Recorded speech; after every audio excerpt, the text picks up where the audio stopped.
오늘 저는 이미 말씀드린 것처럼 누가복음 2장의 말씀을 통해서 천하로 다 호적하라 라고 하는 말씀 제목으로 전하고자 합니다. 그동안 우리가 누가복음 3장, 4장 마지막 부분까지 오게 되었는데 누가복음 2장을 대림절에 설교하기로 하고 뛰어넘었는데 이제 오늘 2장 1절로 7절까지 말씀을 드리려고 합니다.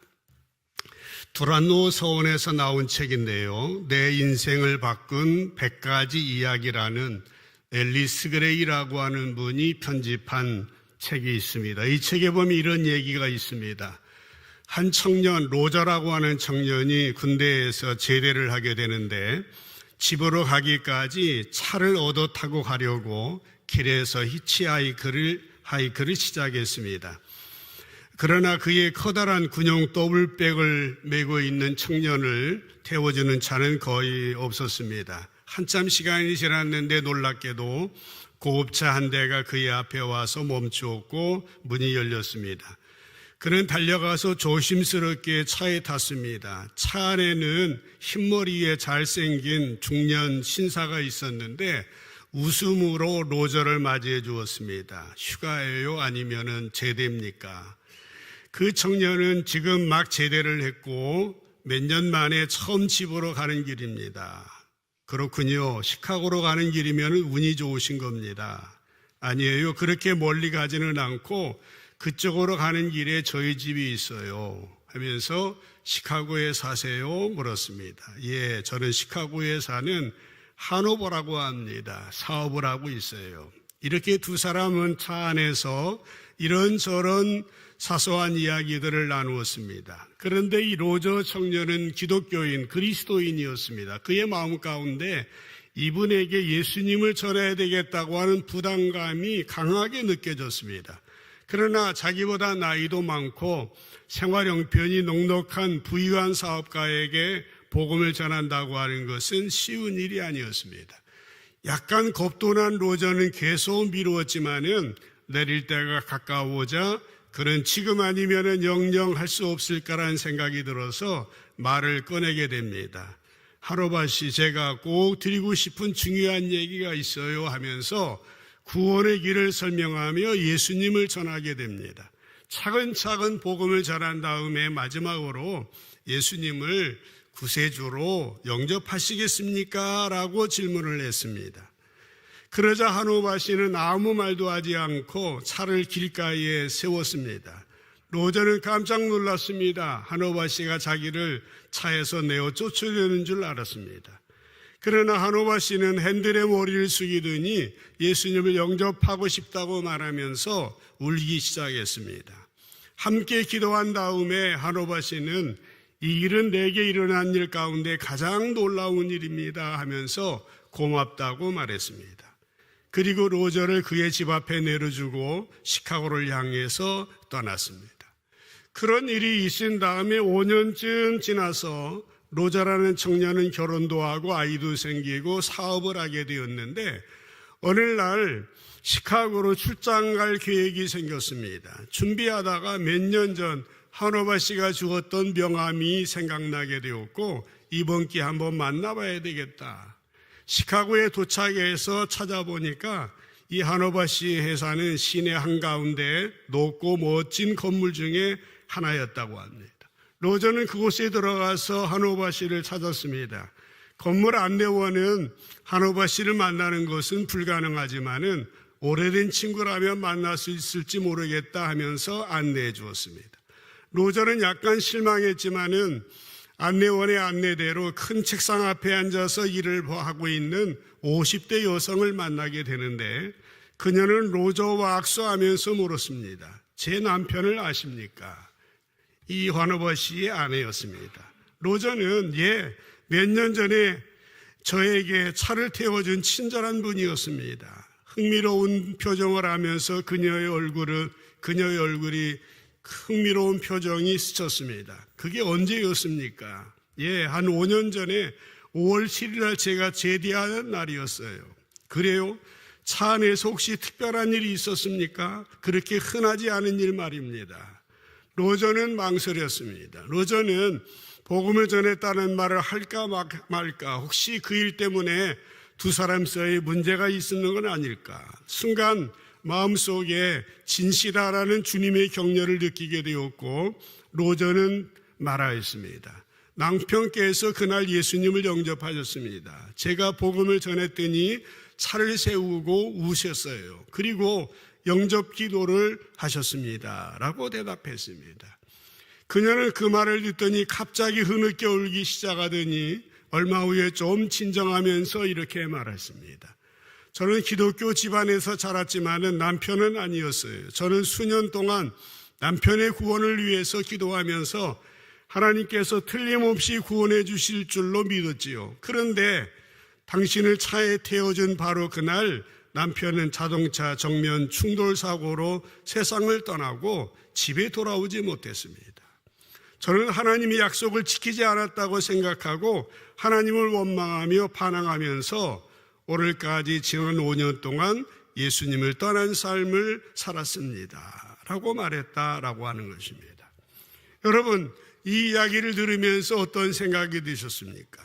우리들은 때때로 이 부인처럼 하나님께서 우리의 문제에 관심을 갖지 아니하시고 우리의 기도에 무심하게 대하신다 느낄 때가 있을 수 있습니다. 그래서 때로는 실망하기도 하고 절망하기도 하면서 하나님이 정말 나를 구원하신 거 맞는가? 나를 복 주시려고 하나? 나를 사랑하시는가? 의문이 생기기도 하는 겁니다. 우리가 그렇게 안타깝게 가족 구원을 위해서 기도하고 배우자나 자녀들을 위해서, 경제적인 문제를 위해서, 영적인 변화를 위해서 기도하고 기다렸지만은 아무런 변화가 일어나지 않는 것 같고 아무런 대답이 없는 것 같이 느껴져서 신앙적으로 회의에 빠지기도 할 수 있는 것입니다. 그러나 여러분, 꼭 이 시간 우리가 기억해야 될 것이 있습니다. 우리의 눈앞에는 아무 증거가 없고 우리의 눈앞에는 뭔가 보이지 않는다 할지라도 하나님은 일하신다라고 하는 것입니다. 하나님의 때에는 결코 늦지 않습니다. 하나님께서는 언제나 하나님의 때에 하나님의 방법으로 일하신다라고 하는 것입니다. 늦지 않습니다. 우리는 늦고 조급하고 답답하고 실망과 절망의 회의에 빠질 수 있지만은 하나님의 때는 결코 늦지 아니한다는 겁니다. 하나님은 당신의 방법대로 당신의 일을 추진하신다고 하는 사실을, 우리는 이 사실을 기억해야 됩니다. 우리의 가정 가운데, 자녀 가운데, 일터 가운데, 아니 우리 민족 가운데 정말 실망이 되고 낙담이 될 때가 얼마나 많이 있습니까? 그러나 하나님께서는 섭리 가운데서, 하나님의 경륜 가운데서 하나님의 때에 하나님의 방법으로 일하신다는 사실을 꼭 기억하시고 하나님만 바라보면서 힘차게 한 걸음씩 한 걸음씩 걸어가는 저와 여러분 모두 되시기를 주님의 이름으로 간절히 축복합니다. 성경에 보면은 하나님의 신비한 인도하심을 가장 잘 기록해 놓은 책이 있습니다. 그 책은 구약성경의 에스더라고 하는 책입니다. 여러분, 에스더서를 공부하면서 들으셨겠지만은 이 책에는 하나님이라고 하는 말, 주님이라고 하는 말이 단 한 번도 나오지 않습니다. 그래서 마틴 루터가 종교개혁을 할 때에 야고보서와 같은 이런 책은 지푸라기 복음이라고 정경에 넣지 않으려고 했고, 구약에서는 에스더서 같은 경우를 정경에 포함시키지 않으려고 시도했었던 적이 있습니다. 분명히 하나님 말씀임에도 불구하고 하나님이라고 하는 말이 한 번도 나오지 않는 것은 정말 신기한 일입니다. 또 이 책에는 율법이라든지 언약이라든지 성전이라든지 이런 신앙적인 용어도 한 번도 나오지 않습니다. 오히려 파사왕을 가리키는 정치적인 말은 총 167절 가운데에서 무려 190번이나 나오고 있습니다. 이렇게 성경책이 아닌 것 같아요. 일반 책인 것 같습니다. 그러나 이 에스더서 가운데는 하나님의 오묘하신 하나님의 신비로운 손길이 가득 차 있다고 하는 사실을 우리는 에스더서를 읽을 때마다 느껴지게 되는 것입니다. 그렇습니다. 여성들이 자수를 놓습니다. 자수로 만들어진 작품을 보면은 얼마나 아름다웠습니까? 그러나 그 자수의 뒷면을 보신 일이 있습니까? 자수의 뒷면을 보면은 실이 많이 엉켜져 있습니다. 볼품이 없어요. 복잡합니다. 여기에서 뭐가 나올까? 그렇습니다. 우리의 인생을 볼 때도 그렇게 느껴질 때가 있습니다. 그러나 모든 것이 엉켜져 있다고 생각할 때에 하나님은 우리의 인생의 뒤에서 하나님의 작품을 만들고 계시다고 하는 사실을 우리는 이 믿음으로 바라볼 줄 알아야 됩니다. 제가 목회하면서 몇 년 전에 극동방송에서 어느 프로그램에 나오라고 하더니 질문지를 10개인지 20개인지 저한테 보내줬습니다. 그런데 그 가운데 어떤 질문이 있었는가 하면은 목사님의 목회를 한마디로 뭐라고 정리하시겠습니까? 고민이 됐습니다. 이런 거 저런 거 한 가지로 말하면 어려워요. 그런데 제가 그때 생각났던 것은 저희 목회는 퍼즐 목회입니다. 그렇게 대답했던 생각이 납니다. 퍼즐이 뭡니까? 몰라요. 수수께끼 같아요. 지금은 모릅니다. 그러나 결국 지나고 보니까 하나님께서 해주신 것들을 얼마나 많이 저는 경험하면서 여기까지 왔는지 모릅니다. 그렇습니다. 정말 우리가 이 세상을 보고 역사를 보고 사건을 보고 사람을 보고 우리의 앞에 있는 것만을 볼 때에는 전혀 하나님이 무심하신 것 같을 때가 있어요. 그러나 하나님께서는 우리의 인생 뒤에서 하나님의 작품, 하나님의 역사를 만들어 가신다는 사실을 우리는 꼭 기억해야 됩니다. 오늘 저와 여러분이 읽은 본문 말씀이 그것을 더욱더 확실히 증거해 주고 있습니다. 이제 본문의 1절 말씀을 보면은 그때에 가이사 아구스도가 영을 내려 천하로 다 호적하라 하였으니, 오늘 설교 제목입니다. 천하로 다 호적하라 라고 하는 겁니다. 누가? 가이사 아구스도가. 여러분, 예수님의 부모님 마리아와 요셉이 베들레헴으로 왜 올라갔는지 지금 2장 1절부터 설명을 시작하고 있어요. 그때라고 하는 겁니다. 가이사 아구스도가 영을 내려서 다 호적해라, 천하로 다 호적하라, 이렇게 명령을 내립니다. 여러분, 가이사 아구스도는 누구입니까? 화면에 보시면은 이 가이사 아구스도의 그 흉상이, 동상이 있습니다만은 로마 제국의 최초 황제입니다. 시저 아구스투스라고 합니다. 그의 원래 이름은 가이우스 옥타비아누스라고 하는 이름을 가졌는데, 그는 로마 제국을 다스리는 탁월한 통치 능력을 가지고 있는 사람이었습니다. 그는 점령지를 무력으로 다스리기보다는 그곳의 지방자치를 부분적으로 인정해 주기도 했고, 점령지의 문화나 종교나 생활 풍습 등을 인정해 주었습니다. 심지어는요, 그 나라의 법률까지도 로마법에 비추어 무리가 크게 없으면은 인정해 주기도 했고, 예술이나 문학이나 건축 등을 장려하기도 하였습니다. 그의 이러한 정책과 통치로 인하여서 로마 제국은 전례 없이 오랜 세월 동안 평화가 지속되었습니다. 그래서 그때의 평화를 팍스 로마나라고 합니다. 로마의 평화라고 하는 말이 바로 이 가이사 아구스도가 통치할 때 이름입니다. 그래서 그는 자비로운 정치가 아니면 로마의 대부로까지 불려지게 되었던 것입니다. 그런데 이 사람이 어떻게 했다고요? 가이사 아구스도가 로마 제국과 식민지 전역에 호정령을 내렸어요. 로마 황제가 호정령을 내렸다고 하는 것을 성경에서는 단 한 절로 설명하고 있지만은 이것은 역사적으로 획기적인 일이었습니다. 이 일은 로마 시민은 물론이거니와 로마 제국에 속한 모든 나라의 백성들이 모두 움직여야 하는 일이었다라고 하는 것입니다. 2000년 전에 로마 제국의 영토는 상당히 넓었습니다. 지중해 전역의 저 북쪽의 유럽으로부터 남쪽의 북아프리카 지역까지 오늘날의 이스라엘의 중동 지역까지 넓은 로마 제국 전체를 대상으로 해서 인구조사를 실시했다라고 하는 겁니다. 정말 얼마나 엄청난 프로젝트인지 상상을 초월하는 일이었습니다. 고대로부터 인구조사는 왜 합니까? 군인을 징집하기 위해서 세금을 거둘 목적으로 시행했습니다. 그래서 인구조사를 하는 것은 백성들에게 통신자들의 속을 다 드러내는 것이나 다름이 없습니다.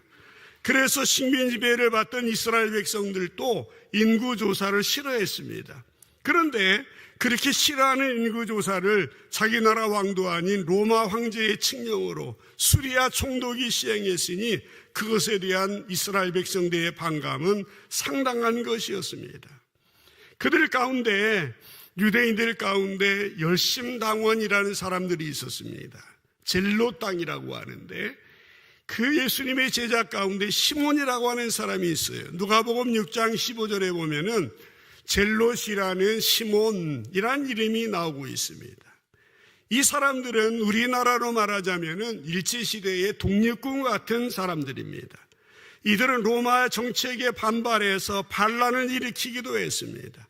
예수님의 제자 가운데 열심당원이 이 시몬이라는 사람이 있을 정도였습니다. 젤롯 당, 열심당원이 생긴 이유는 바로 이러한 인구조사 때문이었습니다. 로마 황제는 자신의 권력을 더욱더 공고히 하고 식민지에서 세금을 더 많이 걷어들이기 위해서 인구조사를 실시했던 것이에요. 그런데 놀랍게도 어떻게 되어졌습니까? 그것이 하나님의 말씀을 이루는 계기가 되었다라고 하는 것입니다. 겉으로 보면은 로마 황제의 호정령이었습니다. 그러나 그 일이 하나님의 약속한 말씀의 성취의 계기가 되었다고 하는 놀라운 사실인 것입니다. 오늘 본문을 자세히 살펴보면은 하나님의 신비로운 손길을 느끼게 되는 것도 그런 이유입니다. 2절 다시 로마 1절부터 보십시다. 1절에 보면은 그때 아구스도가 영을 내려 호적하라 하였으니 이 호적은 구레뇨가 수리아 총독이 되었을 때 처음 한 것이라 모든 사람이 호적하러 각각 고향으로 돌아가매라고 하는 것입니다. 여러분, 이제 미가서 5장 2절에 보면은 예수님의 탄생에 대한 구약의 선지자 미가의 예언이 나옵니다. 거기에 보면은 베들레헴이라고 하는 지명이 나옵니다. 베들레헴 에브라다야, 너는 유다 족속 중에 작을지라도 이스라엘을 다스릴 자가 내게서 내게로 나올 것이라. 그의 근본은 상고의 영원에 있느니라. 이런 구절이 나옵니다. 미가 선지자는요, 예수님이 탄생하시기 수백 년 전에 예수님이 베들레헴에서 태어나실 것을 예언하고 있는 것입니다. 베들레헴이라고 하는 말은 떡집이라는 뜻입니다. 생명의 떡이 되신 예수님께서 떡집에서 태어나실 것이라고 예언하고 있는 것입니다. 여러분, 만약에 생각해 봅시다. 가이사 아구스도가 호정령을 내리지 않았다면, 아니 내렸을지라도 로마 제국 내에서만 내리고 식민지에 내리지 않았더라면 예수님의 베들레헴에서의 탄생은 불가능했을 겁니다. 나사렛에서 베들레헴까지는 저 북쪽에서 남쪽까지 약 120km나 되는 먼 거리였습니다. 황제의 명령이 아니었더라면 그 어떤 남편이 만삭된 아내를 데리고 그 먼 길로 가려고 했겠습니까? 더구나 당시 교통수단이 가난한 사람들에게는 걷는 것이 전부였음에도 말입니다. 또요, 로마 황제가 그 명령을 조금 더 일찍 내렸더라면 마리아와 요셉은 호적을 등록한 후에 다시 나사렛으로 가서 아기를 낳았을 겁니다. 반대로 호정령이 좀 늦게 내렸더라면 역시 나사렛에서 아이를 낳은 후에 베들레헴에 아기 예수를 데리고 가서 호적을 등록했을 겁니다. 무슨 말입니까? 로마 황제는 정치적인, 군사적인, 경제적인 목적을 가지고 인구 조사를 했겠지만 하나님께서는 이것을 하나님의 약속을 성취하는 하나님의 뜻을 이루는 도구로 사용하셨다라고 하는 것입니다.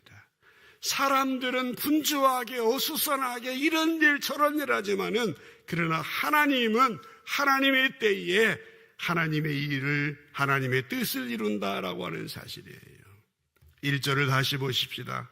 그때에라고 하는 말이 나옵니다. 본문이 말하는 그때는 언제 때입니까?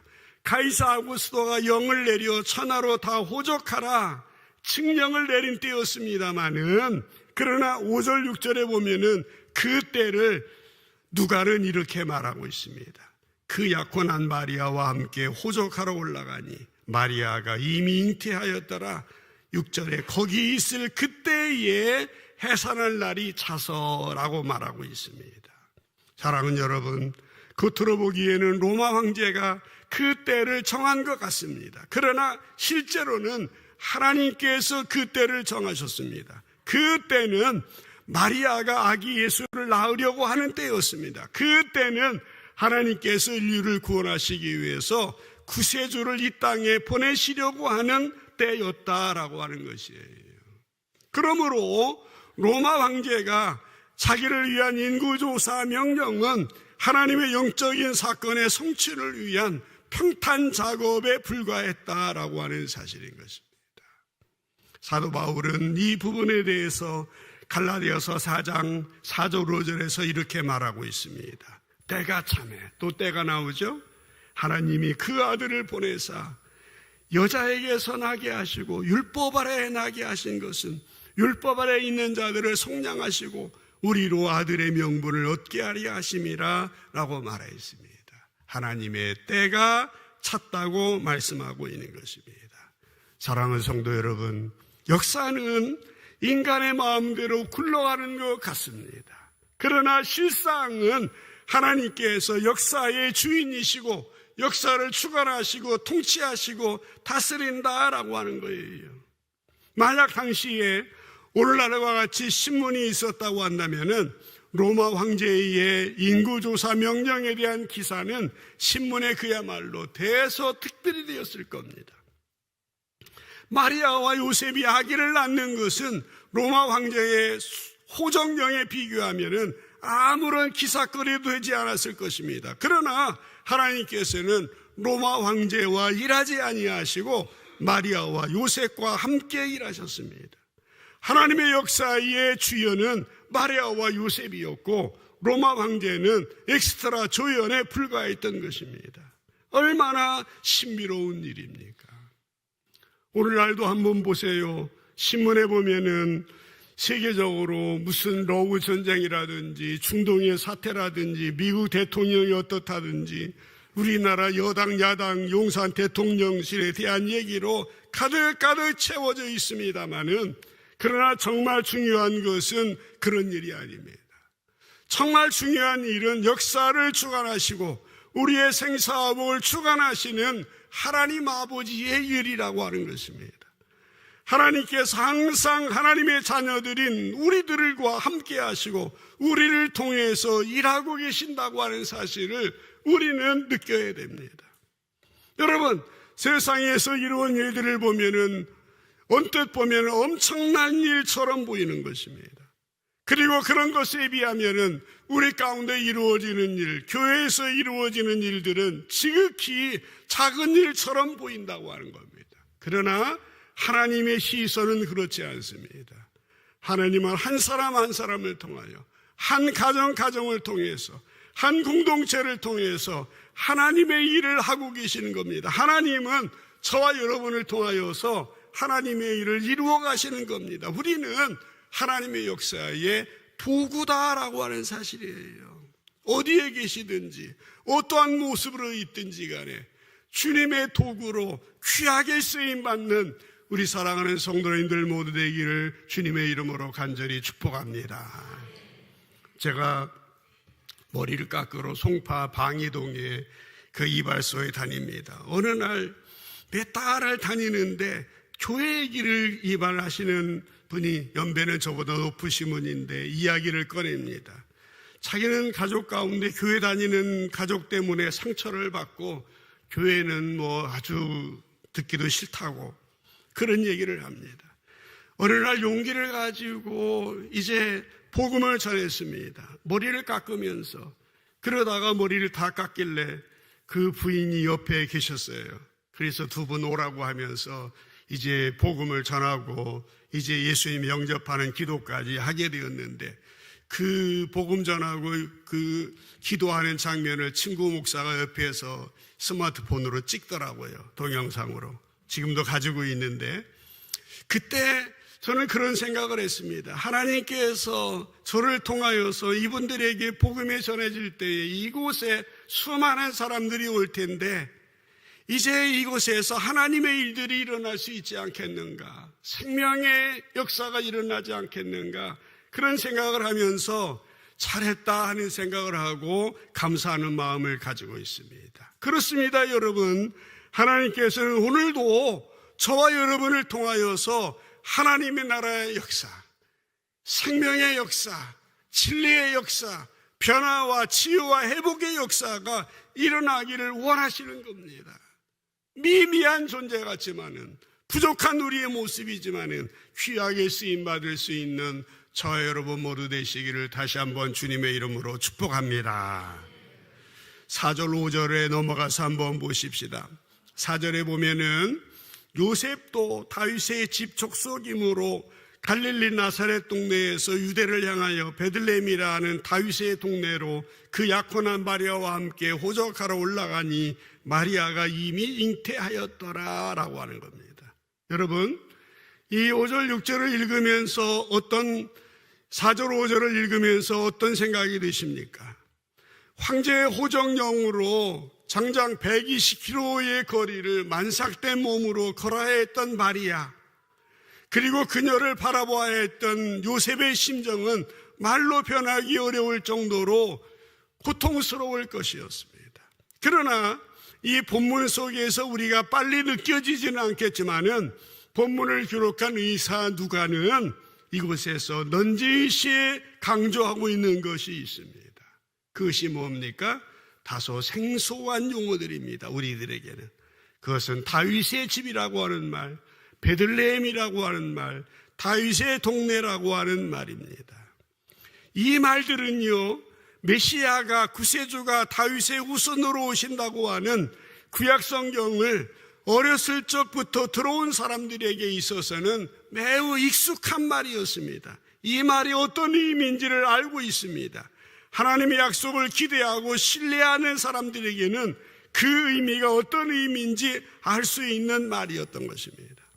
본문에는 마리아와 요셉이 저 나사렛에서 베들레헴까지 힘들게 걸어가는 장면이 기록되어 있지만은, 그러나 그 걸음 속에는 다윗의 후손으로 메시아를 보내주시겠다는 하나님의 약속의 성취가 이루어지고 있는 것이라고 하는 사실이에요.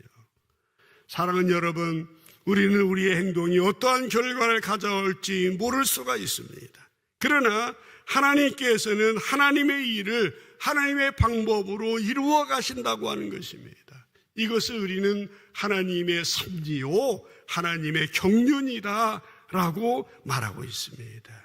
하나님의 오묘한 신비한 섭리와 경륜을 기억하시고 순종의 발걸음을 한 걸음 한 걸음 걸어가시면서 하나님의 일들을, 주님의 나라를 아름답게 세워가는 일에 쓰임받는 여러분 되시기를 주님의 이름으로 간절히 축복합니다. 말씀 마무리하겠습니다. 오늘은 대림절 세 번째 주일입니다. 대림절이라고 하는 절기는 어떤 절기입니까? 예수님께서 다시 오심을 기도로 준비하며 기다리는 그러한 절기입니다. 교회 모든 절기가 1년 동안 있습니다마는 모든 절기는 대림절부터 시작합니다. 이 대림절에 하나님께서 오늘 우리에게 주시는 메시지가 무엇입니까? 하나님은 비록 우리의 눈에 보이지 않지만 하나님이 하시는 일은 지금 우리의 눈에는 알지 못할지라도 하나님은 역사를 주관하시고 지금도 불꽃 같은 눈으로 감찰하시면서 이 땅의 모든 인생들을 주관하며 운행하고 계시다고 하는 사실을 우리는 결코 잊어서는 안 됩니다. 로마 황제는 자신의 권력을 더 강고하게 유지하기 위해서 인구조사를 실시했습니다. 그러나 하나님은 그것을 통하여서 당신의 독생자를 이 땅에 보내심으로 말미암아 우리에게 영원한 생명을 허락해 주셨던 것입니다. 사람들은 예수님을 말구유로 내어오므라 말밭과 같이 만들었지만은 하나님께서는 그 예수님을 저희들에게 보내주셔서 영원한 양식이 되게 주셨던 것입니다. 하나님의 이러한 오묘한 섭리와 경륜을 믿는 사람들만이 그 어떤 상황 가운데서도 실망하지 아니하고 소망을 가질 수 있습니다.